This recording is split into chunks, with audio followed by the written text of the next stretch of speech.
लो कि आज से मैं गलत रास्ते पर नहीं जाऊंगा, आज से मैं असत्य नहीं बोलूंगा, जब बोलूंगा तो सत्य बोलूंगा। किसी को धोखा नहीं देने का व्रत लो, किसी का अपमान ना करने का व्रत लो, माँ बाप की सेवा करने का व्रत लो। बुढ़ापा आ गया तो बस 10 माला 12 माला 100 माला। एक संत जी अयोध्या में हमें मिले, वो हमारे संघ के संत हैं, हम साथ में रहते थे। जब संत वो बने थे तो वो सीनियर थे, हम उनके चरणों में थे। हमारी उम्र के थे, उनकी भी उम्र 30-32 वर्ष की होगी प्रेजेंट में। वो साधु हो गए, गृहस्थी नहीं बसाई, और रोज वो सवेरे 3 बजे उठ के बिस्तर से नहाने चले जाते सरयू जी, और नहा के 4 बजे तक वापस आ जाते। वहां से 2-2.5 किलोमीटर था, तो पैदल जाना पैदल आना। तो वो हमारी साथ रहा करते थे, साथ में ही। वो 2 कदम दूर उनका बिस्तर था, 2 कदम पीछे हमारा बिस्तर था। साथ में सोते थे, वो वहां सोते हम यहाँ सोते। वो 3 बजे उठ के चले जाते, 4 बजे आते। जब हमारी नींद खुलती 4, 4:30, 5 बजे, तो वो भजन करते। अब ऊपर ठंडी चलती ना, तो कंबल ढक लेते और अंदर अंदर सीताराम सीताराम सीताराम सीताराम सीताराम सीताराम सीताराम जपते।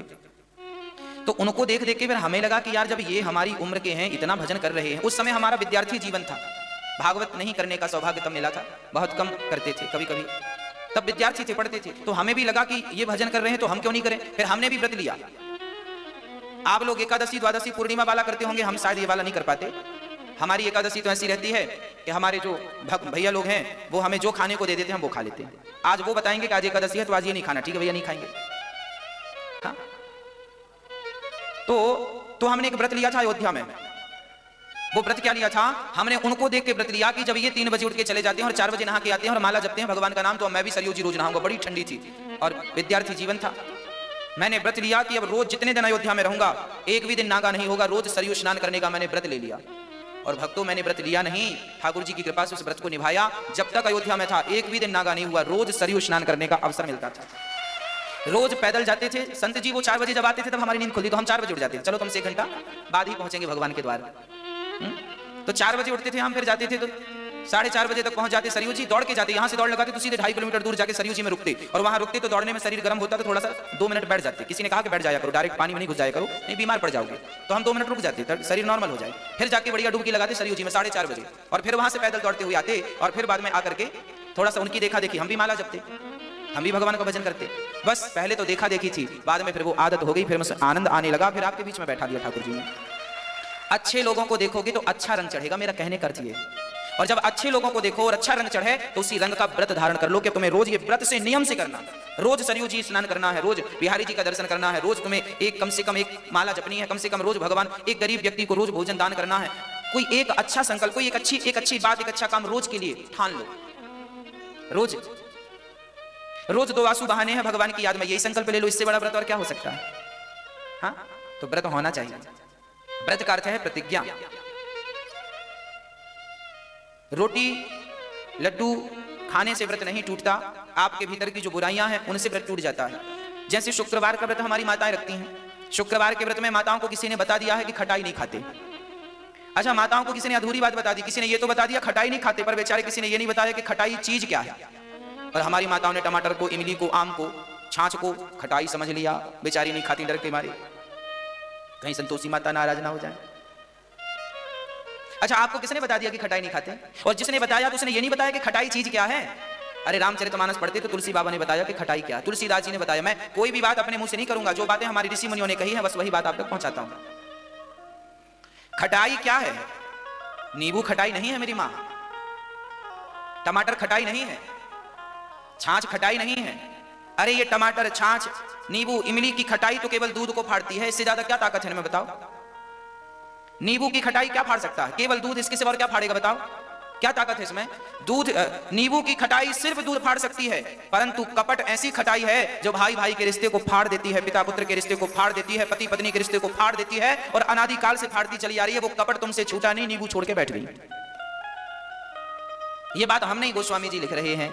जलुपय सरिस बिकाय देखहु प्रीत की रीत भली, बिलग हो ही रस जाय कपट खटाए परत पुनि।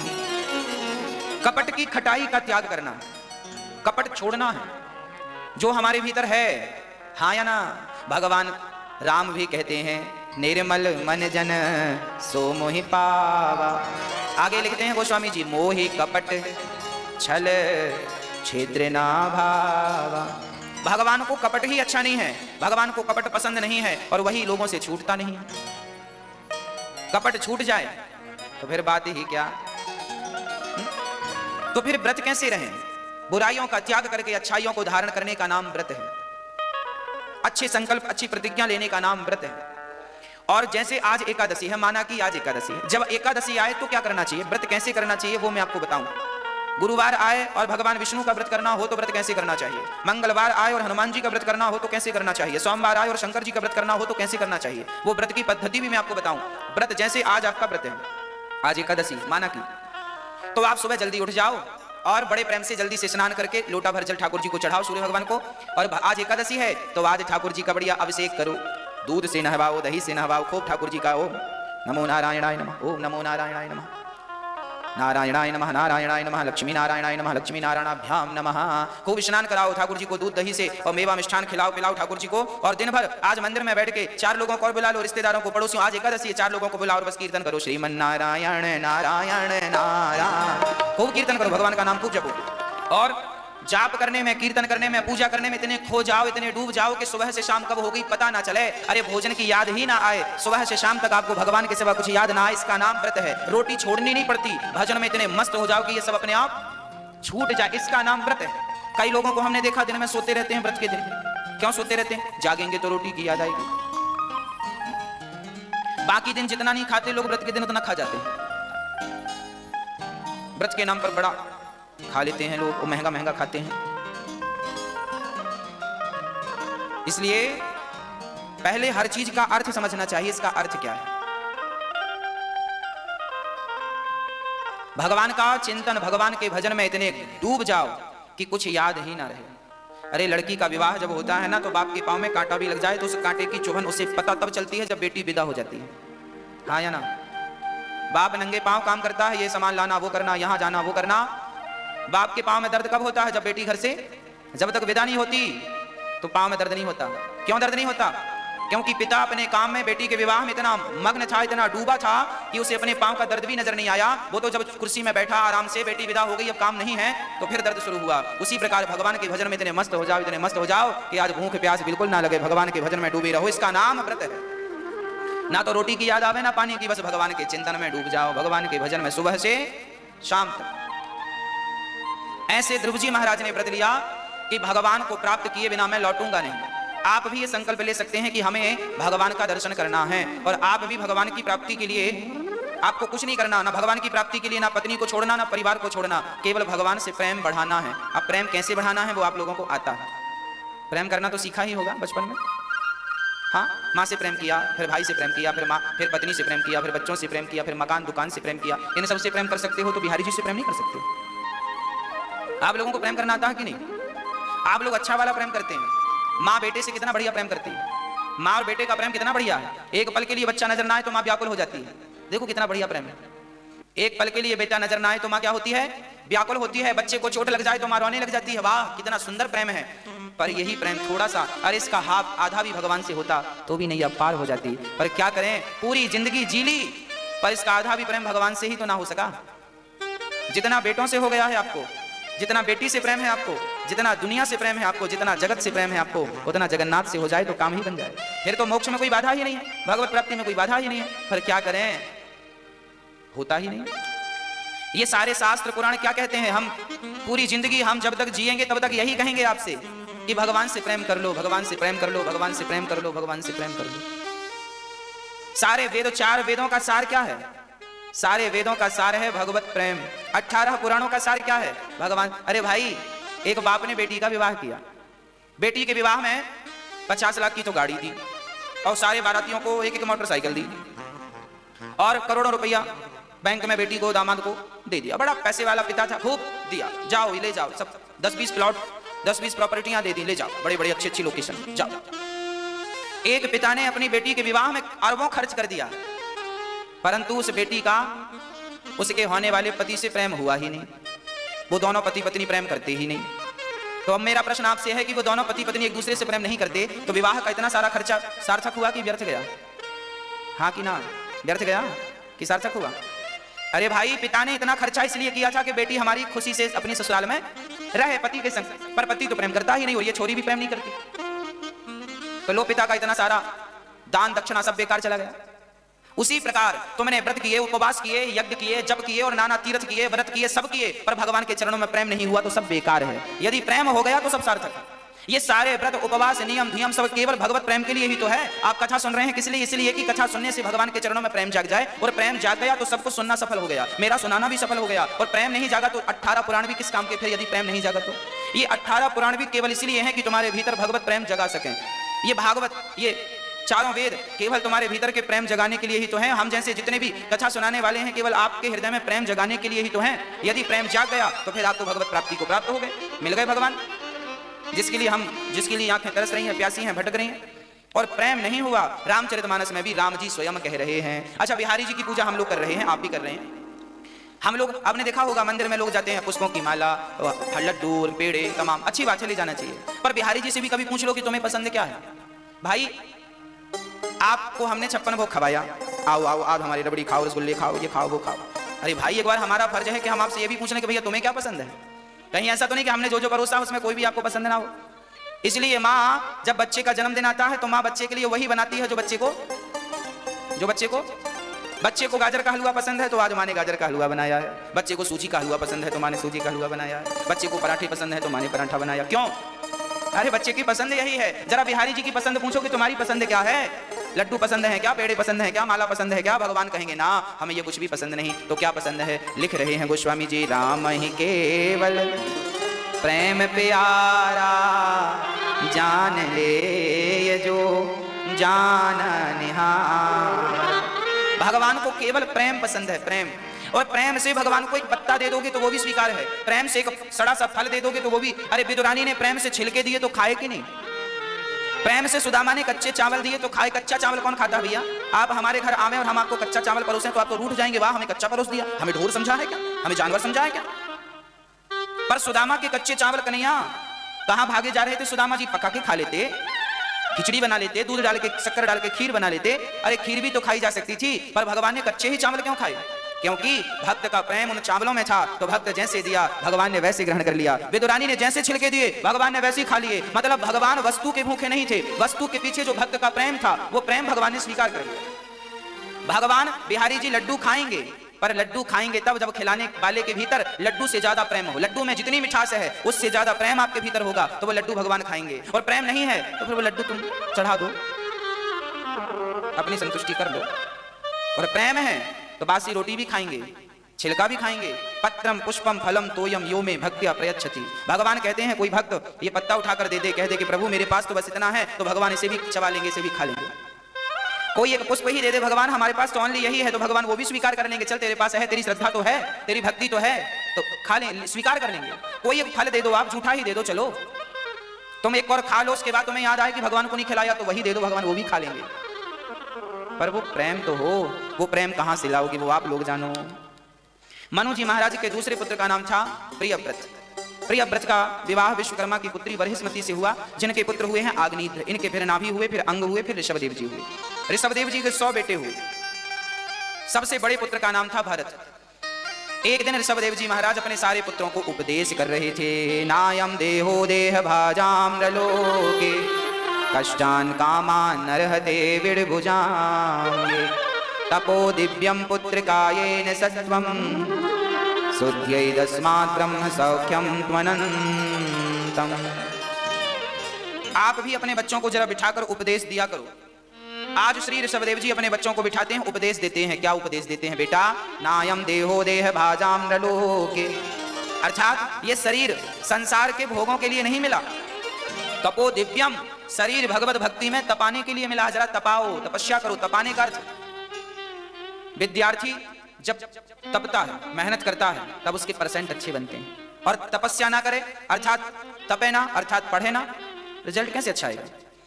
आप अच्छी पोस्ट पर चले गए हैं तो सहज में तो चले नहीं गए साहब, कोई मेहनत तो की होगी आपने, अर्थात आपने अपने आप को तपाया होगा। जब तपाए तो आप IAS IPS बन गए, बड़ी ऊंची पोस्ट पर चले गए। ऐसी तो सहज में चले नहीं गए होंगे, बड़ा तपाया होगा आपने, तपस्या की होगी। अरे भाई, जब बिना तपस्या के तुम्हें नौकरी नहीं मिलती तो बिना तपस्या के भगवान कैसे मिल जाएगा, ये तो समझो। हाँ, तो तपस्या तो जरूरी, तपाना, यही तो तपाना है। कोई पैसों के लिए तपा रहा है, कोई भगवान के लिए तपा रहा। देखिए आईएएस आईपीएस बनना हो, ऊंची पोस्ट में जाना हो ना, तो बड़ी तपस्या करनी पड़ती है। तपस्या मींस बड़ा अध्ययन करना पड़ता है, पढ़ाई करनी पड़ती है, दिन रात पढ़ो तब कहीं जाके एग्जाम निकलते हैं। हाँ, सहज में नहीं निकलते।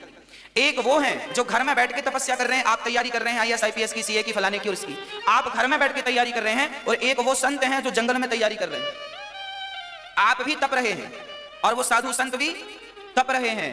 फर्क इतना है कि आप तपस्या करके क्या बनेंगे, आईएएस बन जाएंगे, आईपीएस बन जाएंगे, जज बन जाएंगे। हाँ, और आपको अच्छी पोस्ट पे पहुंचा दिया जाएगा, पैसा बहुत मिलेगा। इस तपस्या से संसार के सुख मिलेंगे, भौतिक सुख, नाम होगा, पद होगा, पैसा होगा, खूब आनंद से। इस तपस्या से संसार की सुख सुविधाएं मिल सकती हैं, संसार के भोग मिल सकते हैं। पर जो जंगल में बैठ के ऋषि मुनि तपस्या कर रहे हैं, वो भोगों के लिए नहीं, वो तो भगवान के लिए तपस्या कर रहे हैं। अब आपको निर्णय लेना है कि आपको किसके लिए तपस्या, तपस्या दोनों में है। भोगों को पाने के लिए भी तपस्या करनी पड़ेगी और भगवान को पाने के लिए भी तपस्या करनी पड़ेगी। अब जीवन में आप किसको अधिक महत्व देते हैं, भोगों को या भगवान को? भोगों को महत्व देना है तो संसार पर्याप्त है, और भगवान के लिए बढ़ना है तो फिर इसके लिए फिर आपको इसका त्याग करके आगे बढ़ना पड़ेगा। और उस त्याग में याद रखना, उस त्याग में जो सुख मिलेगा वो इस सुख से करोड़ों गुना अच्छा है, करोड़ों गुना। इस सुख की तो मैं तुलना करूं गुड़ की तरह। आदमी को गुड़ तब तक ही अच्छा लगता है जब तक उसे रबड़ी ना मिल जाए। एक आदमी ने कभी रबड़ी खाया ही नहीं, बस गुड़ खाता, और सबसे कहता भाई गुड़ बहुत अच्छा है, गुड़ तुम भी खाया करो। और वास्तविक में गुड़ अच्छा है, ठंडी को खाना चाहिए, गुड़ अच्छा है, गुड़ बड़ा स्वादिष्ट है, गुड़ बड़ा खाया करो। किसी ने रबड़ी चटा दी और रबड़ी चाटा तो भूल गया भाई ये क्या है। अरे तू बोला वही लाना कल वाली, अब वो दूसरे दिन नहीं लाया। अरे वो कल वाली कहाँ, अरे तेरे पास तो गुड़ है। नहीं गुड़ नहीं, वो वाली दिखाओ, वो कहाँ है जो कल चटाई थी तुमने, कहाँ? अब उसको अब लोग भूल गया कि गुड़ भी कुछ होता, वो रबड़ी के पीछे भागने लगा। बस संसार का सुख गुड़ की तरह है और भगवान की भक्ति का सुख तो रबड़ी की तरह है। एक बार तुम चाट लोगे ना भक्ति का सुख, एक बार तुम्हारी जीवा पे लग जाए राम नाम का सुख, फिर ये संसार का सुख तुम्हें भाएगा ही नहीं। अभी भा रहा है, मतलब अभी वो सुख मिला नहीं, अभी वो आनंद वो प्राप्त नहीं हुआ। मिल जाए तो इसे छोड़ना नहीं पड़ता। मैं कभी ये नहीं कहता कि तुम ये छोड़ दो, वो छोड़ दो, फलाना ना। मैं कभी ये कहता कि पत्नी छोड़ो ना, परिवार छोड़ो ना। मैं कभी ये नहीं कहता कि तुम पत्नी छोड़ दो, पति छोड़ दो, घर छोड़ दो। मैं ये कहता हूं सबके बीच में रहो। और हम इस बात पर यकीन रखते हैं कि जब आम का फल कच्चा होता है तो वो वृक्ष को पकड़ के रखता है, और वही आम जब पक जाता है तो वृक्ष से छुड़ाना नहीं पड़ता, वो अपने आप। बस जिस दिन मेरी माँ आप घर में रहती रहती पक गई, आपकी भक्ति पक गई, तुम भक्ति घर से ही स्टार्ट करो और घर में रहते रहते भगवान में मन लगाओ, भगवान से प्रेम करो। जब भगवान से प्रेम करते करते तुम्हारी भक्ति पकने लगेगी, पक जाएगी, तो संसार में फिर तुम्हें ना बेटी छोड़ना पड़ेगी, ना बेटा, ना पत्नी, ना पति, छोड़ना कुछ नहीं पड़ेगा, सब अपने आप छूट जाएगा, पता ही नहीं चलेगा। जैसे पका हुआ फल कब छोड़ देता है पता ही नहीं चलता। अपने आप को पकाना, छोड़ के तुम जंगल में नहीं जा सकते, वन विभाग बैठा है घुसने नहीं देगा। आज के जमाने में कौन जंगल जाएगा? तो आपको घर में ही रह के करना पड़ेगा सब। और जंगल में जाएंगे तो फिर वहां समस्या ये भी है कि भय है, सांप का भय, सांप न डस ले, शेर ना आ जाए। अब रात को जंगल में कोई सोएगा क्या, डर नहीं लगेगा उसे? मतलब डर के कारण आप भजन नहीं कर सकते। घर में कम से कम डर तो नहीं है किसी बात का, बिस्तर में बड़ी आनंद से सोते रहे हो। जंगल में जाओगे तो डर के मारे भजन नहीं कर पाओगे, जबकि घर में तो आप भजन कर सकते हैं। तो क्यों ना घर को ही चुना जाए भजन के लिए। भागवत प्राप्ति के लिए सबसे बढ़िया घर है, घर से बढ़िया कुछ नहीं है। बढ़िया भगवान का भजन करो, परिवार भगवान को सौंप दो, बेटा भगवान का, बेटी भगवान की, पत्नी भगवान। हे प्रभु सब आपका है और ये सब आपकी माया है, हम भी आपके हैं, और बस उन्हीं के भजन में लग जाओ। कुछ अपना समझो मत। गलती तो तब होती है आपसे जब आप सबके मालिक बन के बैठ जाते हैं। मैं इसका मालिक हूं, ये मेरा है, ये मेरा है। कुछ भी अपना मत समझो, है सब तुम्हारा, पर मैं का ये जो अहंकार है ये डिलीट कर दो। मैं इस बच्चे का बाप हूं, मैं इस बच्चे का पिता हूं, ये जो मैं का अहंकार है कि तुम ही इसके बाप हो, ये जो अहंकार है बाप वाला, ये डिलीट कर दो और उस बाप की जगह भगवान को बिठा दो। प्रभु जी तुम ही इसके पिता हो, मैं तो कुछ नहीं हूं। अपने आप को आप हटा दो वहां से, फिर देखो मैं इस घर का मालिक हूं। अपने आप को हटाकर उस जगह पर, उस स्थान पर भगवान को बिठा दो। प्रभु ये घर आपका है, ये फैक्ट्री आपकी है, ये दुकान आपका है, ये बिजनेस आपका है, ये व्यापार आपका है। बस आप न्यूट्रल हो जाओ ना। क्यों गियर में फंसे पड़े हो? गाड़ी तब तक ही तो भागती जब तक गियर में होती है, न्यूट्रल होती है तो खड़ी हो जाती है। पार्किंग में खड़ी है ना, आगे ना पीछे खड़ी है। तो आप भी जो गियर में फंसे पड़े हैं, 1 नंबर 2 नंबर 3 नंबर 4 नंबर, हाँ न्यूट्रल पार्किंग मोड में डाल दो अपने आप को। साइलेंट, सब बिहारी जी का, मेरा कुछ नहीं, मैं नहीं, मेरा नहीं, यह धन किसी का है दिया, जो भी मेरे पास है वह धन किसी का है दिया। जब देने वाला वही है तो मैं क्यों डींगे मारूं कि मैं ये मैं ना। साइलेंट, चुप, न्यूट्रल। श्री भरत जी महाराज को पिता का उपदेश चढ़ गया और भरत जी महाराज घर से, उनके ऋषभदेव जी तो भगवत भजन करते हुए चले गए, 9 बच्चे योगेश्वर हो गए। भरत जी महाराज अपना घर परिवार छोड़ के गंडकी के तट पर चले गए।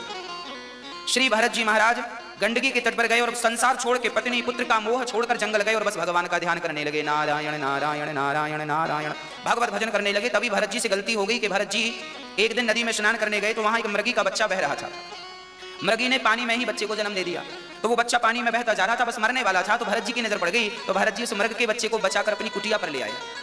देखिए कुटिया पर ले आए, यहाँ तक तो बढ़िया था, पर अब भरत जी से गलती ये हो गई कि भरत जी उस मृग के बच्चे से प्रेम करने लग गए। मेरा मृग, उसी के संग बैठे हैं, उसी को खिला रहे हैं। अब भजन वजन सब छूट गया। मृग को चराते हैं, मृग को घुमाते हैं, मृग के संग बैठते हैं, मृग से बातें कर। जंगल में कोई था नहीं, मृग से नेह कर लिया।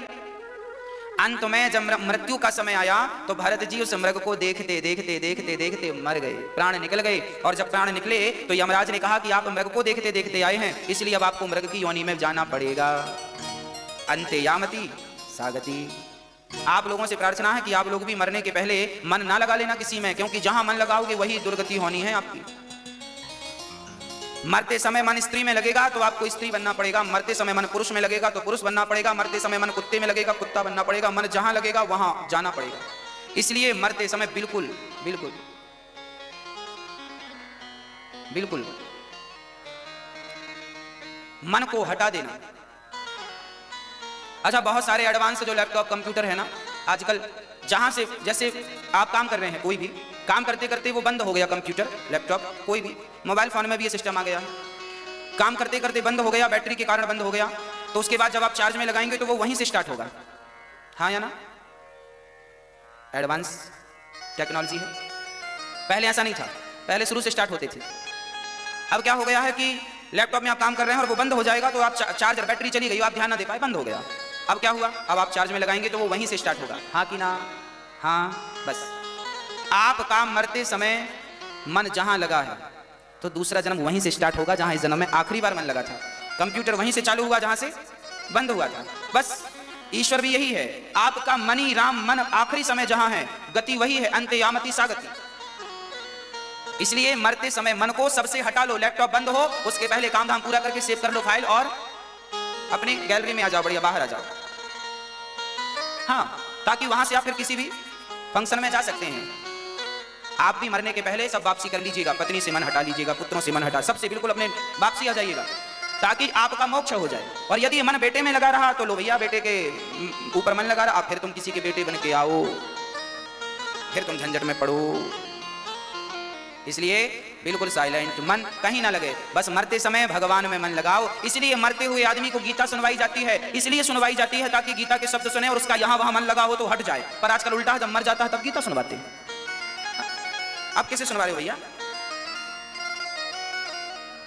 मरने के पहले गीता इसलिए सुनवाई जाती है कि यहां वहां से मन हट जाए। भरत जैसे ज्ञानी का मन लगा तो भरत जैसे ज्ञानी को मृग बन के आना पड़ा।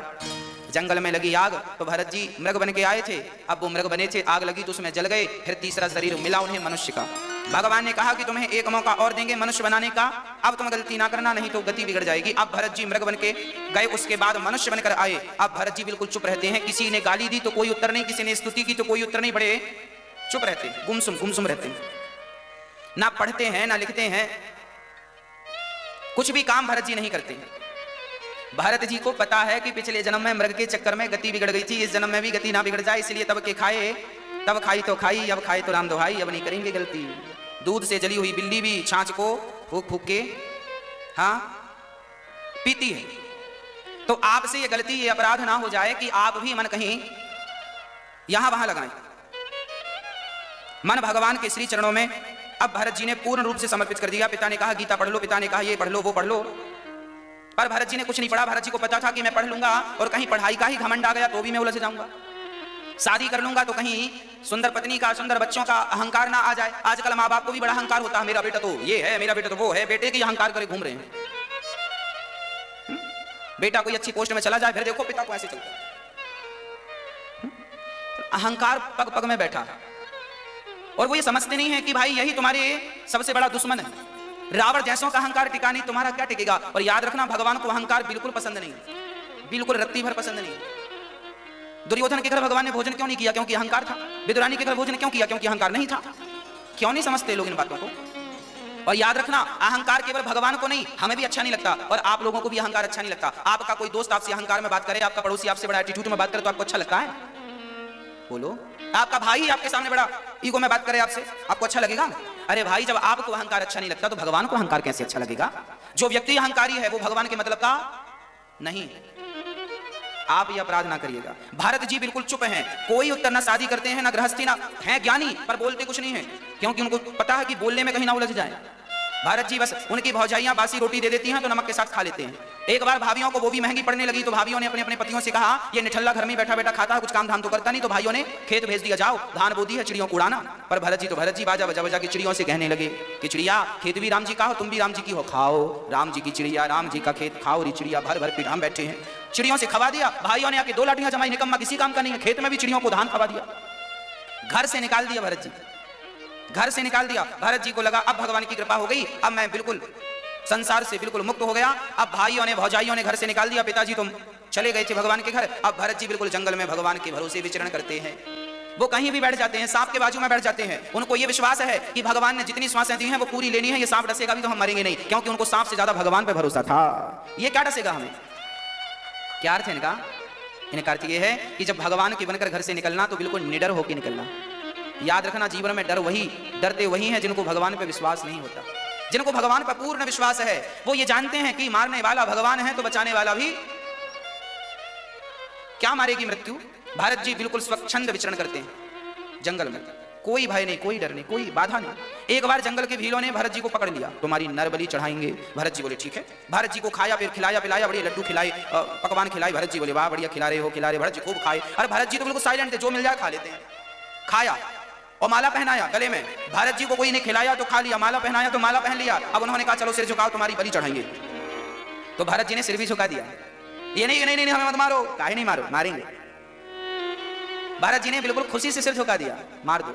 अरे भाई देखो, जीवन में ना भयभीत नहीं होना चाहिए। तुम अपना सिर झुका दो, मौत होगी तो नहीं झुकाओगे तो भी मारे जाओगे, और मौत नहीं होगी तो झुका दिया है तो भी नहीं मारे जाओगे। कई बार एक्सीडेंट होता, हम सुनते हैं कि एक प्लेन क्रैश हो गया, गिर गया, प्लेन के सारे यात्री मारे गए पर कुछ रह गए। क्यों रह गए? जब सारे मारे गए थे तो ये भी नहीं पड़ जाते, क्यों रह गए? मतलब मारने वाला भी भगवान है और बचाने वाला भी भगवान है। मैंने पढ़ा था एक शिप के बारे में, समुद्र में डूबी थी, सबसे बड़ी थी, कोई नाम था, 1914 की बात थी। हाँ, टाइटैनिक नाम था उसका। उसमें 1500 लोग, लगभग 1500 लोग मारे गए थे, पर कुछ उसमें भी बच गए थे। हाँ जी, टाइटैनिक जहाज था, पानी में डूबा था। लगभग 1914 की बात है ये, लगभग कंफर्म नहीं कह सकते, लगभग 1914 की बात है ये। टाइटैनिक में बहुत सारे यात्री सवार थे, बड़ा सुरक्षित जहाज बनाया था बनाने वाले ने। लोग यात्रा पर थे, पानी बर्फ की चट्टान से टकरा गया, एक्सीडेंट हुआ, 1500 लोग समुद्र में डूब कर मर गए, पर उसमें भी कुछ बचाए गए, कुछ मतलब 1 या 2। अब प्रश्न ये खड़ा है, जब 1500 मरे थे तो फिर 1-2 भी मर जाते। 1-2 क्यों बच गए? क्योंकि मारने वाला है भगवान, बचाने वाला है भगवान। बाल नवा का होता उसका, बाल नवा का होता उसका, जिसका रक्षक दया निधान। मारने वाला है भगवान, बचाने वाला है।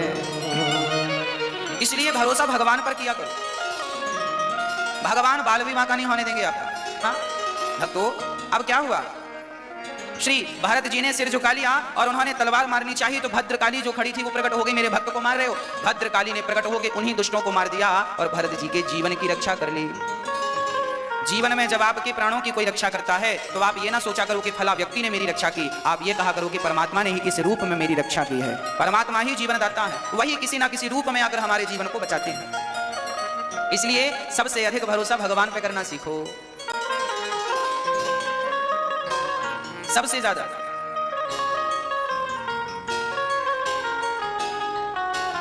भगवान ही सब, और हम तो यात्रीगण हैं। आज इस स्टेशन में हैं, कल उस स्टेशन में रहेंगे, है ना? परमात्मा ट्रेन की तरह है, ट्रेन तो परमानेंट चलेगी अपने रास्ते से।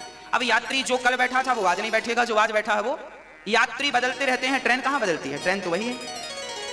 ईश्वर तो ट्रेन है और हम उसमें सवार यात्रीगण हैं, तो आज हैं कल रहेंगे नहीं, इसका भरोसा नहीं है तो अहंकार किस बात का करें? जब हमारा ही भरोसा नहीं तो अहंकार किस बात का?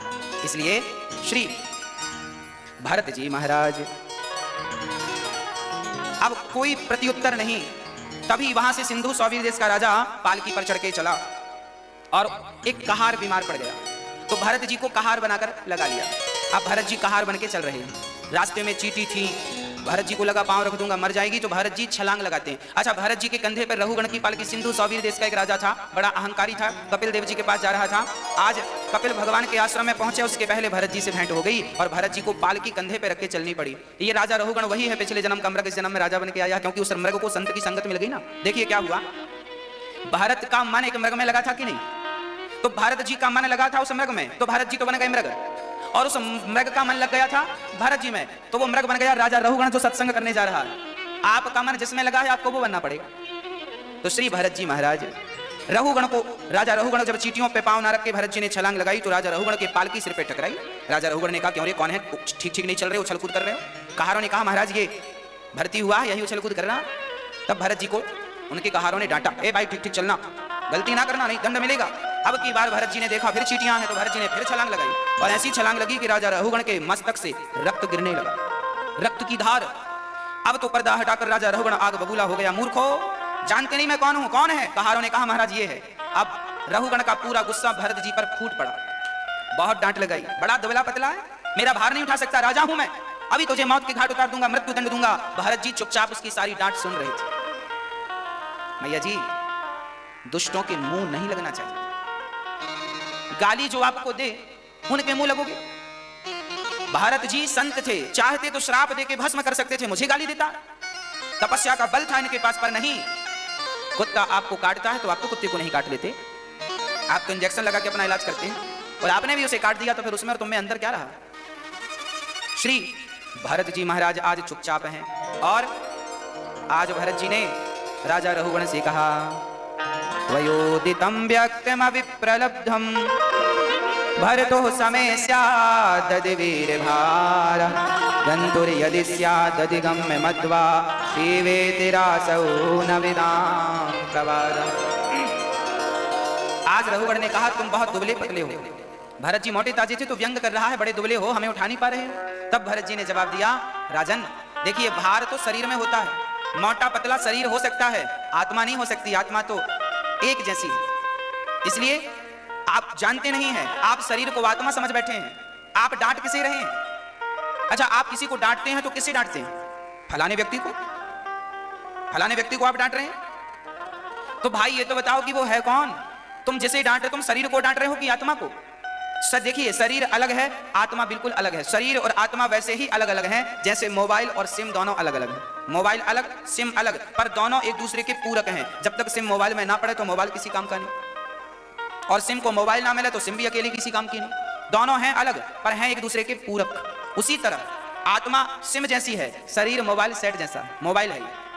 ये मोबाइल तब तक काम नहीं करेगा जब तक इसमें सिम नहीं पड़ेगी, नेटवर्क नहीं होगा, वाईफाई नहीं होगा, नहीं तब तक कोई काम नहीं करेगा। उसी प्रकार आत्मा तो वाईफाई जैसी है, आत्मा सिम जैसी है।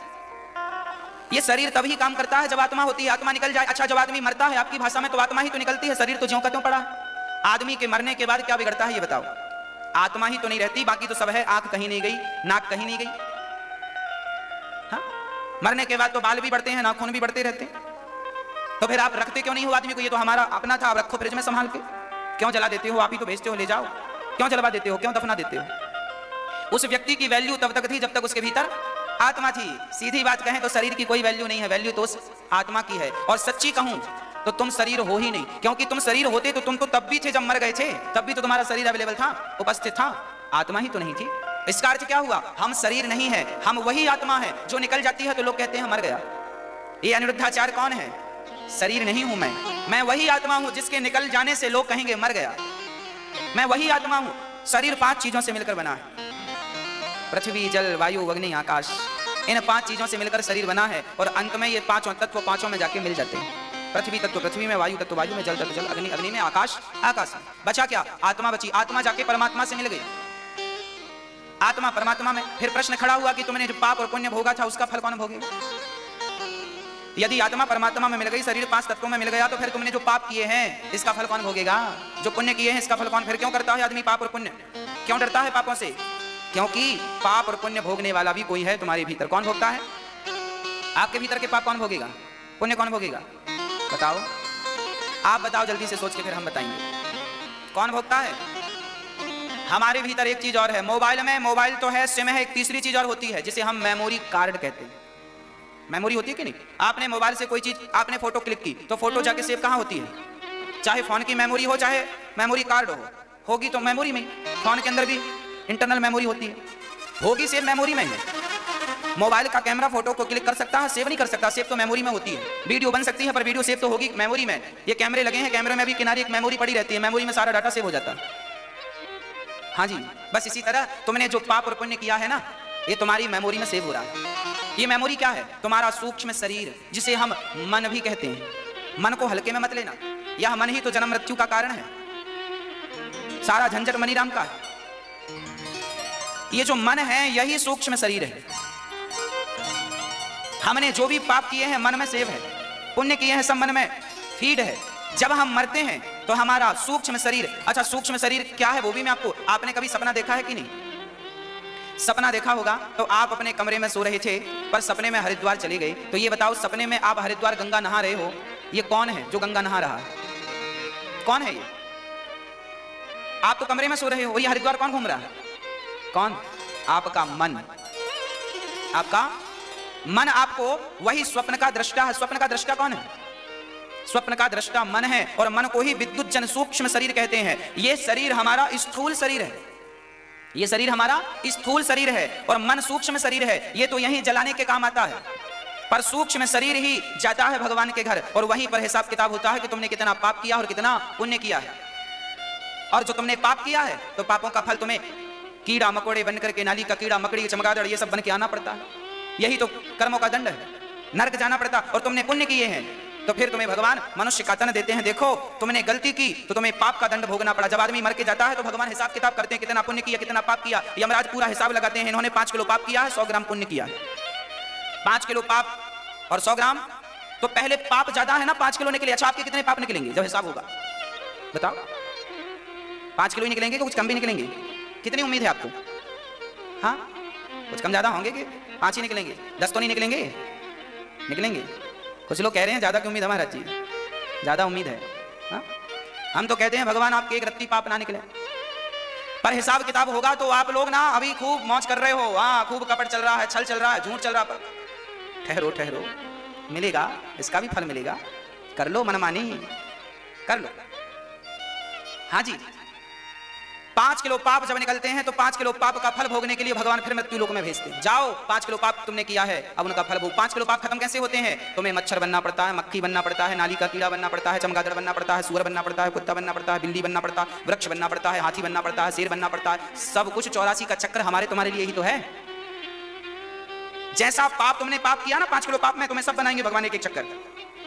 जब तुम्हारे पाप खत्म हो जाएंगे और 10 किलो किया है पाप तो फिर 2 राउंड 84 का चक्कर 2 बार, फिर 2 बार मच्छर बनना पड़ेगा, 2 बार नाली का कीड़ा बनना पड़ेगा। और 15 किलो पाप किया तो 3 बार, 20 किलो किया तो 4 बार।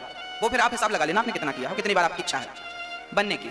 84 का चक्र, पुनरपि जननम पुनरपि मरणम। ये 84 का चक्र ऐसी थोड़ी है भाई 10वीं में कोई फेल हो जाए तो फिर से तो पाठ 1 पढ़ेगा, लेसन 1 पढ़ेगा, साल भर पढ़ेगा कि नहीं? और 2 बार फेल हो जाए तो 2 बार पढ़ेगा कि नहीं? लेसन 1 फिर पढ़ेगा। और 3 बार फेल हो जाए तो 3 बार पढ़ेगा। उसी प्रकार तुम्हारे जितने किलो पाप होंगे उतने चक्कर, 5 किलो में 1 चक्कर, 10 किलो में 2। अब 5 किलो पाप हैं, अब तुम्हें नाली का कीड़ा बना के फिर सब बना के अंतिम योनि है गौ माता की। आखिरी योनि क्या है? 84 लाख योनियों में आखिरी योनि है गौ माता की। गौ माता जो है वो अगले जन्म में निश्चित कन्फर्म है कि वो मनुष्य की योनि में आने वाली है, मनुष्य बनने वाली है। आखिरी योनि गौ माता की, आखिरी योनि। तो 84 का चक्कर घूमने के बाद आखिरी में गौ माता तुम सबको बनना पड़ा, हमें भी बनना पड़ा होगा, आपको भी बनना पड़ा। अब बने हैं मनुष्य, अब भैया बच के चलना, 5 किलो कहीं फिर से ना हो जाए, नहीं फिर 84 का चक्कर। और वो 100 ग्राम जो पुण्य थे ना तुम्हारे, जब तुम पूरा 84 का चक्र भोग लेते हो तो भगवान के पास फिर जाते हो, भगवान हमने 5 किलो पाप भोग ली, अब क्या करें? भगवान बोले तो तुम्हारा 100 ग्राम पुण्य था, उस 100 ग्राम पुण्य के बल पर तुम्हें भगवान फिर मनुष्य का तन देकर के संसार में भेज देते हैं। जाओ एक और अवसर दे रहा हूं तुम्हें। इसलिए वो स्वामी जी लिखते हैं कि बड़े भाग्य मानुष तन पावा, अर्थात तुम 100 ग्राम पुण्य लेके आए हो। अच्छा कोई 200 ग्राम पुण्य लेके भी आया, जिनके पुण्य केवल 10 ग्राम है। जो लोग कहते हैं मैं भगवान को नहीं मानता, भगवान को नहीं मानता, ये कौन 10 ग्राम पुण्य वाले हैं? ये भगवान को नहीं मानते।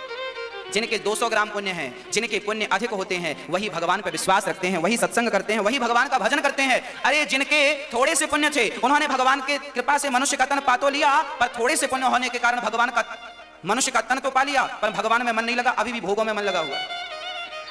जिनका मन भोगों में लगा हुआ है, स्त्री सुख में लगा हुआ है, पुरुष सुख में लगा हुआ है, पैसों के सुख में लगा हुआ है, इसका अर्थ यही है कि इनके पुण्य केवल 10 ग्राम थे। इनके इतने पुण्य थे कि भगवान ने इन्हें मनुष्य का तन तो दे दिया, और मनुष्य का तन मिला तो पिछले जन्म में कुकर सुकर बने थे तो भोग भोग रहे थे, तो इस जन्म में भी इनका मन भोग में तुरंत लग गया, बिना सिखाए सीख गए।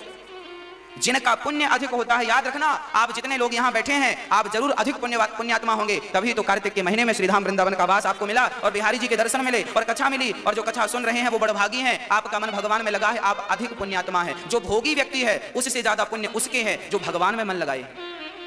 जिसका पुण्य अधिक होगा उसका मन भगवान में ज्यादा लगेगा, जिसका पुण्य कम होगा उसका मन स्त्री में पुरुष में संसार में ज्यादा लगेगा। अब आप देख लो कि आपका मन कहां लगता है, जहां लगता होगा उस हिसाब से पुण्य होंगे आपके। श्री भरत जी महाराज राजा रघुगण को उपदेश करते हैं, राजन शरीर भार है, आत्मा भार नहीं है, कर्मों का फल भोगना पड़ता है। राजा रघुगण के ज्ञान से, भरत जी के ज्ञान से राजा रघुगण का अज्ञान मिटा, चरणों में गिर पड़े और राजा रघुगण भगवान से, भरत जी से कहने लगे कि हमें नरक जाना पड़ेगा क्या? हाँ, 28 प्रकार के नरक होते हैं, जो जैसा पाप करता है उसे वैसे नरक में डाल दिया जाता है। राव महारव तामिश्र अंध्र तामिश्र कुंभ विपाक काल सूत्र असिपत्र वन, ऐसे 28 नरक हैं। भरत जी के द्वारा रघुगण का कल्याण हुआ, भरत जी भी परम धाम को गए हैं। अब राजा परीक्षित थर थर कांपने लगे। सुखदेव जी बोले, भाई आपको क्या हुआ, आप क्यों परेशान हो रहे हैं? तो राजा परीक्षित जी कहने लगे, महाराज मुझे डर लग रहा है, क्या मैं भी नरक जाऊंगा? मैंने भी तो कोई पाप किया ही है, मैंने संत का अपमान किया, गले में मरा हुआ सर्प डाला, क्या मुझे भी नरक जाना पड़ेगा?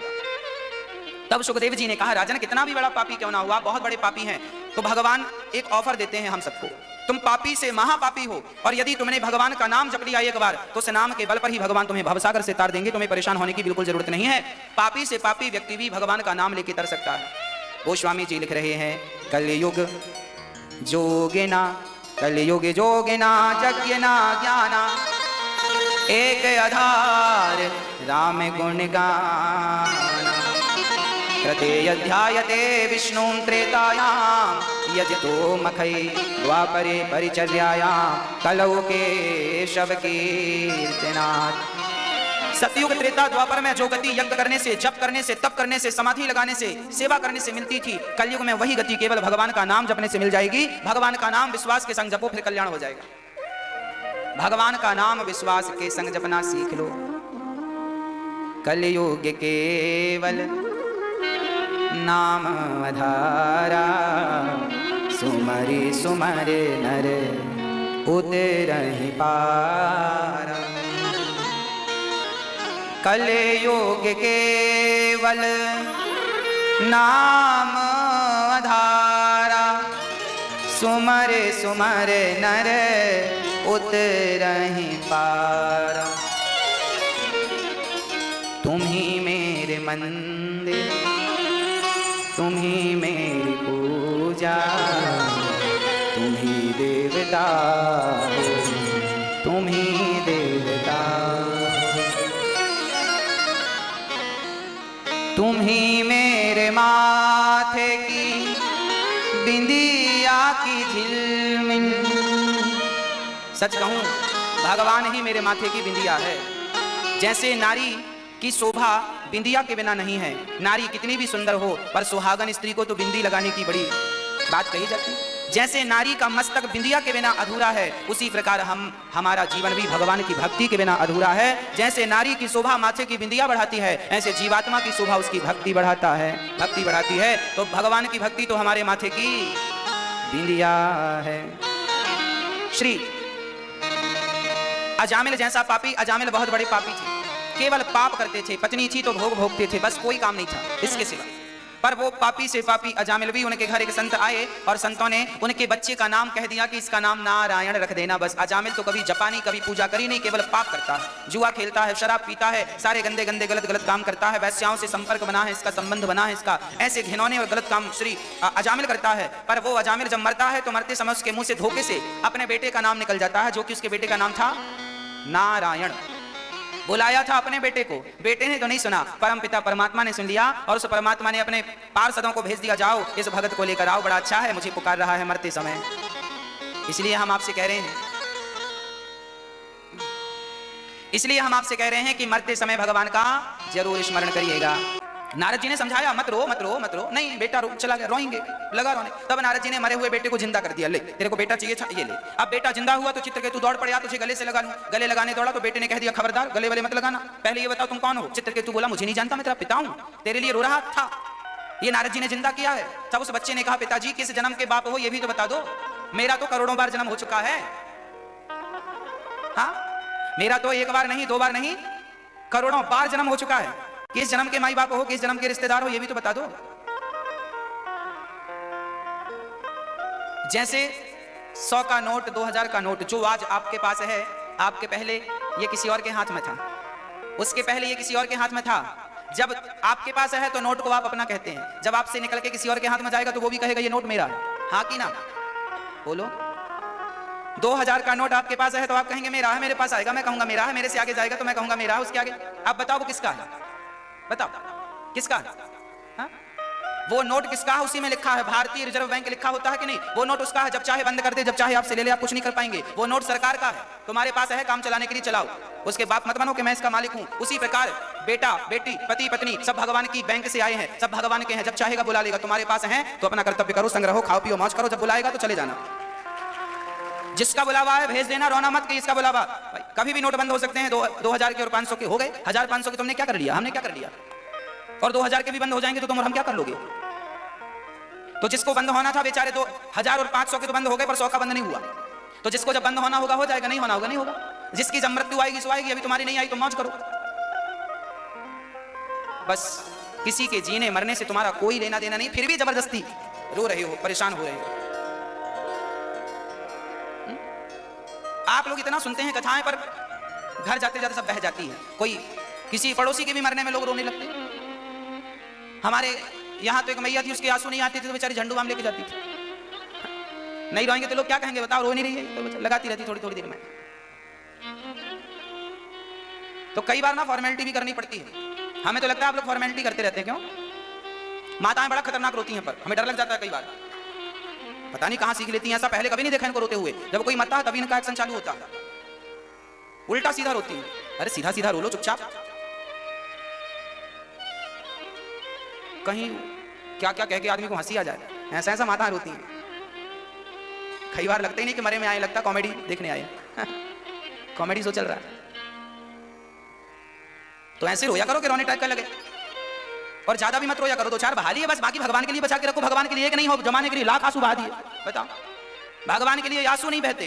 बिहारी जी का दर्शन करके आ जाते हैं, आंसू नहीं बहते। प्रेम के 2 आंसू वहां नहीं बहाए, और कोई मर बस जाए तो बस बाल्टियों से आंसू। अरे जमाने के लिए आंसू बहाए हो, आंसुओं की वैल्यू क्या है? कुछ नहीं वैल्यू है। भगवान के चरणों में 2 आंसू बहे होते तो वो बड़े महत्वपूर्ण थे, बड़ा महत्व रखते हैं वो आंसू जो भगवान के लिए बहते हैं। और वो आंसुओं की कोई कीमत नहीं है जो संसार के लिए बहते हैं। इसलिए अब निर्णय आपका है, मैंने तो भाई आपको दर्पण दिखा दिया।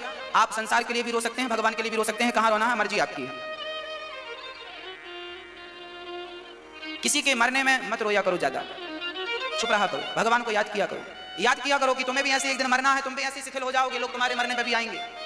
जब तुम किसी की अर्थी देखा करो तो अपने आप को इमेजिन किया करो कि एक दिन तुम भी ऐसे लेटोगे और लोग तुम्हें 4 लोग ले जा रहे होंगे। तुम्हारा ही भविष्य है, जो आज तुम देख रहे हो ये तुम्हारा ही भविष्य है। ये घटना तुम्हारे संग भी घटेगी, मेरे संग भी घटेगी, बचेगा कोई नहीं। क्यों रोती हो?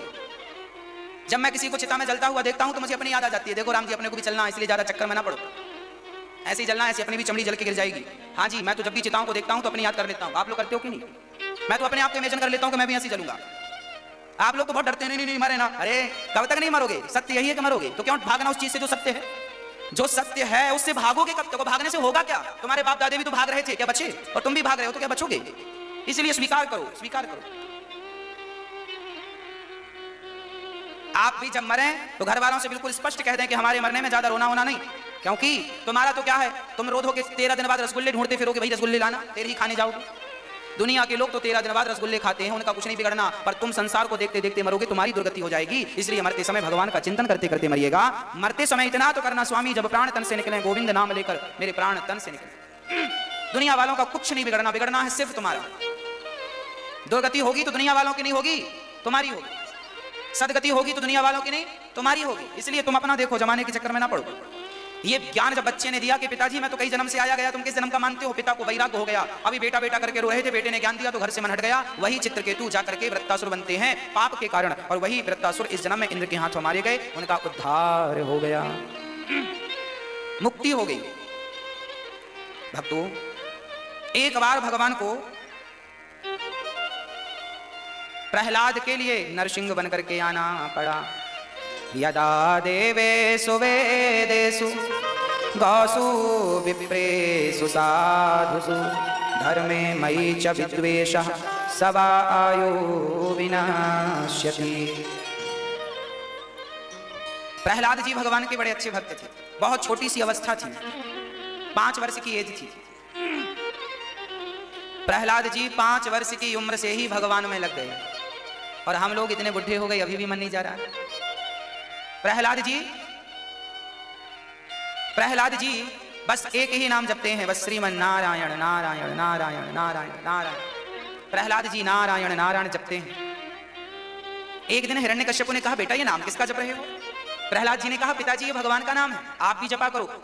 हिरण्यकश्यप बोला, मैं खुद भगवान हूं, तो मेरा नाम जपो, ये किसका नाम जप रहे हो? प्रहलाद जी ने कहा, जपोगी तो कल्याण होगा। हिरण्यकश्यप ने कहा, तुम्हारी बुद्धि मारी गई है, तुम बेटे के लिए तो बाप ही भगवान होता है, तुम मेरा भजन करो। आप लोग कहते हैं ना, हमारे ससुर जी नास्तिक हैं, हमारे पति नास्तिक हैं, हमारा घर नास्तिक है, अब हम नास्तिकों के बीच में भक्ति कैसे करें? कई बार आपके इर्द गिर्द नास्तिक लोग मिल जाते हैं, कई बार आपको ऐसे लोग मिल जाते हैं जो ये कहते हैं कि भगवान तो है ही नहीं, कई बार आपके सामने भगवान को गाली देने वाले लोग भी मिल जाते हैं। बस आपके लिए ही ये घटना भागवत में लिखी गई है, ये कथा लिखी गई। प्रहलाद का परिवार भी प्रतिकूल था, भक्ति से विमुख थे सारे लोग। हिरण्यकश्यप विमुख था, उनके मंत्री संतरी सब विमुख थे, उनके गुरु महाराज भी विमुख थे। कौन? शुक्राचार्य जी, संडामर्क जी, सब विमुख थे, पूरा परिकर विमुख था। भगवान एक प्रहलाद जी थे जो भगवान का भजन करते थे। अब बताओ कि जो सारे लोग भगवान को गाली दे रहे हो सुबह से शाम तक, उनके बीच में प्रहलाद ने भगवान का भजन कैसे किया? विषम परिस्थिति में भी कैसे भगवान को भजा जा सकता है, ये कोई प्रहलाद जी से सीखे। विषम परिस्थिति में छोटा सा बालक 5 साल की अवस्था है, और प्रहलाद जी बस नारायण नारायण नारायण जपते हैं, कोई और नहीं, केवल नारायण नारायण नाम जपते हैं। भक्तों, प्रहलाद जी के पिता ने बहुत गुस्से में कहा कि आखिरी बार समझा रहा हूं, अब भगवान का नाम तूने लिया तो तुझे मार डालूंगा। प्रहलाद जी ने कहा, मार डालूंगा क्या? मार दो। देखो, कई लोग आपको कोई गले में तलवार रख के कहे कि भगवान का नाम मत लेना, मार दूंगा, तो कई लोग डर के मारे छोड़ देंगे, ठीक है ठीक है ठीक है, तुम क्या कह रहे हो? पर प्रहलाद जी के तो गले में तलवार लटक रही थी, उस विषम परिस्थिति में भी भगवान का भजन उन्होंने। इसका अर्थ यही है कि प्रहलाद को भगवान कब मिले? भगवान तब मिले, उसके पहले प्रहलाद को पीने को जहर मिला। हिरण्यकश्यप ने प्रहलाद को क्या पिलाया? जहर पिला के मारना चाहा, मर जा जहर पी के, पर प्रहलाद ने जहर तो पी लिया, पर भगवान बचाने वाले हैं तो जहर क्या मारेगा? प्रहलाद ने जहर पी लिया, बाल भी बांका नहीं हुआ। तब हिरण्यकश्यप ने अपनी बहन को बुलाया, होलिका आजा बहन, तुझे अग्नि ने वरदान दिया है, ब्रह्मा जी ने वरदान दिया, तू आग में कभी जलेगी ही नहीं। प्रहलाद को पकड़ के बैठ गई और होलिका ने आग लगा ली, इस विश्वास से कि भगवान तो मुझे जलाएंगे नहीं, क्योंकि होलिका को वरदान था। पर आज वो वरदान उल्टा पड़ गया, होलिका तो जल गई, आग ने उसे तो जला दिया, और भक्त का बाल भी बांका नहीं हुआ। देख लो, ये प्रहलाद के विश्वास की ही ताकत तो थी मेरी मां। आग में भी ताकत नहीं है कि वो भगवान की आज्ञा का उल्लंघन कर सके। तुम भगवान की शरण में चले जाओ, आग पानी बन जाएगी, भगवान बनाएंगे, तुम नहीं बनाना, भगवान करेंगे तुम्हारे लिए सब। बस विश्वास तो रखो। प्रहलाद जी को भगवान अंत में मिले हैं, याद रखना मेरी मां। पहले प्रहलाद जी को भगवान तक पहुंचने के लिए जहर पीना पड़ा, आग में लेकर होलिका बैठी, आग में जलना पड़ा, भगवान ने बचाया। पहाड़ से फेंक दिया हिरण्यकश्यप ने, सर्पों के बीच में डाला, सांपों ने डसा, पर सांपों का एक जहर प्रहलाद पर नहीं चढ़ा, वो सांप भी मित्र बन गए। हाथी के पांव के नीचे दबाया प्रहलाद को हिरण्यकश्यप ने, लाख प्रयास किए थे प्रहलाद को मारने के। याद रखना मेरी मां, भगवान सहज में नहीं मिलते, भगवान तब मिलेंगे, भगवान के पहले तुम्हें जहर मिलेगा। तुमने जहर पीना सीख लिया, जहर का अर्थ है दुनिया की कड़वी बातें सुननी सीख ली, और कड़वी बातें सुनकर भी तुमने भगवान पर विश्वास रखा तो भगवान निश्चित मिलेंगे। और दुनिया की बातों में पढ़ करके तुमने भगवान को भुला दिया तो फिर ना घर के ना घाट के। किसी को सहज में भगवान मिले हो तो कहो। प्रहलाद को भी आग के अंगारों में चलना पड़ा, अंगारों में चलना पड़ा, जहर पीना पड़ा, हाथी के पांव के नीचे दबाया है, पर बचाने वाले भगवान जो ठहरे। प्रहलाद जी को हिरण्यकश्यप ने पढ़ने के लिए भेज दिया संडामर्क के घर। प्रहलाद जी पढ़कर आए तो हिरण्यकश्यप ने पूछा, बेटा तुमने इतने दिन में क्या पढ़ा, हमें बताओ, क्या अच्छी बात। अध्याय 10 विभूति योग। भगवान श्री कृष्ण अर्जुन से कहा,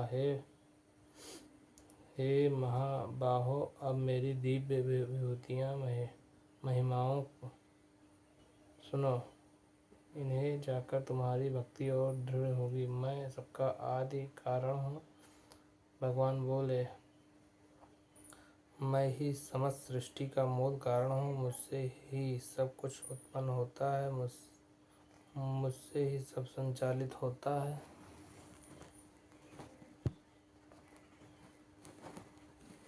जो इस सत्य को समझ लेता है वह प्रेम पूर्वक भगवान की भक्ति करता है। भगवान ने जो भक्त निरंतर प्रेम से मेरा स्मरण करते हैं उन्हें मैं ऐसी बुद्धि देता हूँ मुझे जिससे वे मुझे प्राप्त कर सकते हैं।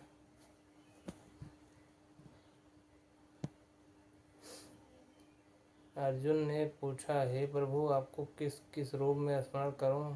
तब भगवान ने अपनी अनेक विभूतियाँ बताई।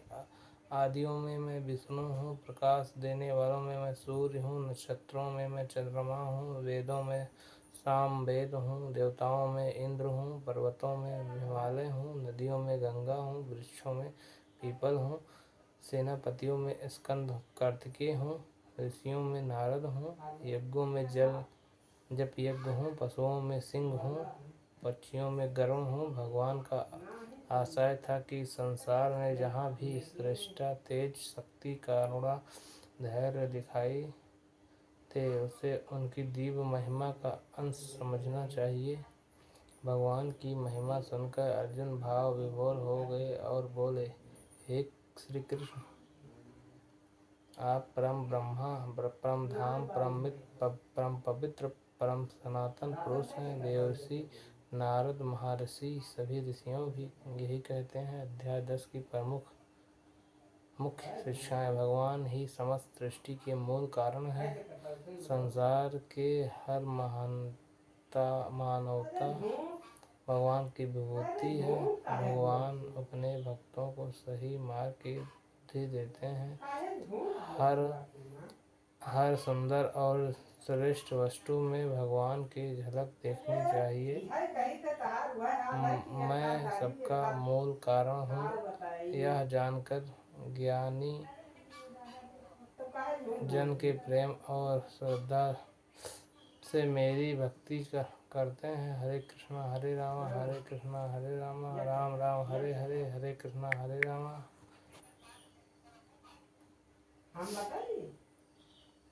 भागवत गीता का अध्याय 11 विश्वरूप दर्शन योग। हे प्रभु, यदि आप मुझमें योग समझें तो अपना वह दिव्य विश्वरूप दिखाएं जिसमें संपूर्ण ब्रह्मांड समाया हुआ है। हे अर्जुन, तुम मेरे इस विराट रूप को अपनी सामान्य आँखों से नहीं देख सकते। मैं तुम्हें दिव्य दृष्टि देता हूँ। जैसा ही भगवान ने अर्जुन को दिव्य दृष्टि से उन्होंने अद्भुत दृष्टि देखा। अखंड असंख्य मुख, नेत्र और भुजाएं, अनगिनत दिव्य आभूषण और अस्त्र शस्त्र, सूर्य और चंद्रमा भगवान के नेत्र,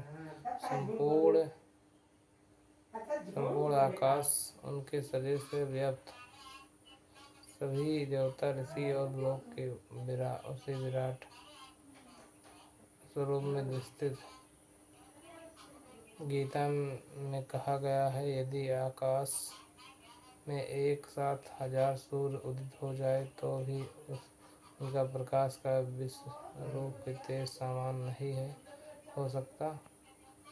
काल रूप भगवान अर्जुन ने देखा कि युद्ध भूमि के सभी महान योद्धा भीष्म, द्रोण और कर्ण, अन्य वीर भगवान के अग्निमय मुख में प्रकाश कर रहे हैं। भय और हे प्रभु, आप इस भयंकर रूप में कौन हैं? तब भगवान ने उत्तर दिया, मैं काल हूँ जो संसार का परिवर्तन और विनाश करने वाला है। भगवान ने कहा, ये सभी योद्धा पहले ही इच्छा से मारे जा चुके हैं। अर्जुन, तुम केवल नियमित माध्यम बनो। भगवान का विराट रूप देख के अर्जुन कांप उठे। उन्होंने कहा जोर के कहा, हे प्रभु, कृपया अपना वही सौम्य 4 भुजाओं वाला फिर मानव दिग्रूप दिखाइए ताकि मेरा मन शांत हो जाए। भगवान ने अपना विश्वास रूप समेट लिया और पहले चतुर्भुज रूप फिर अपने मधुर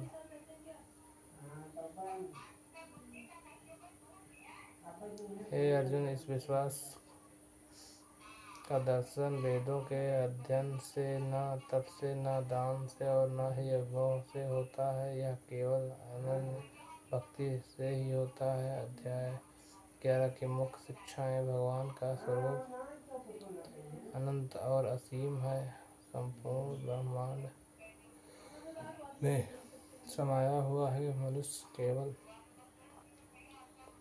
ईश्वर की योजना का एक मध्यम शक्ति और अनन्य भक्ति ही भगवान का वास्तविक रूप है माना जा सकता है। आज का प्रेरक श्लोक।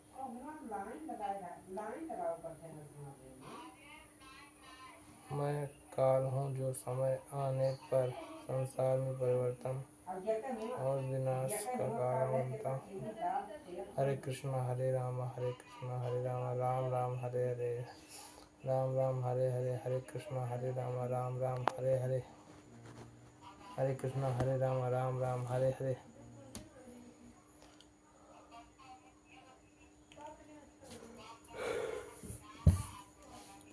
राम राम हरे हरे, हरे कृष्णा हरे राम राम हरे हरे, हरे कृष्णा हरे राम।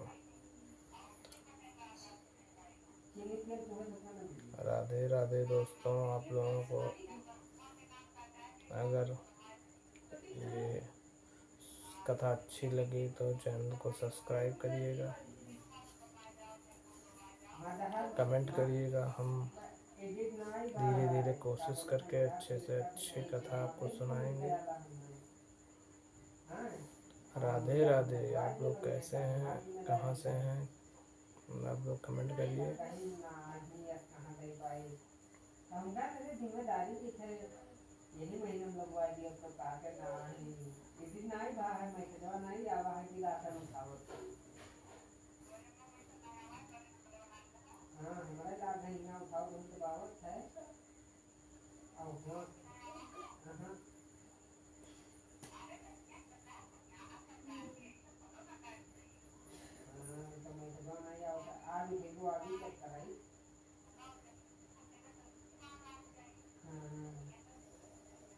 राधे राधे। आप लोग कैसे हैं बताइएगा।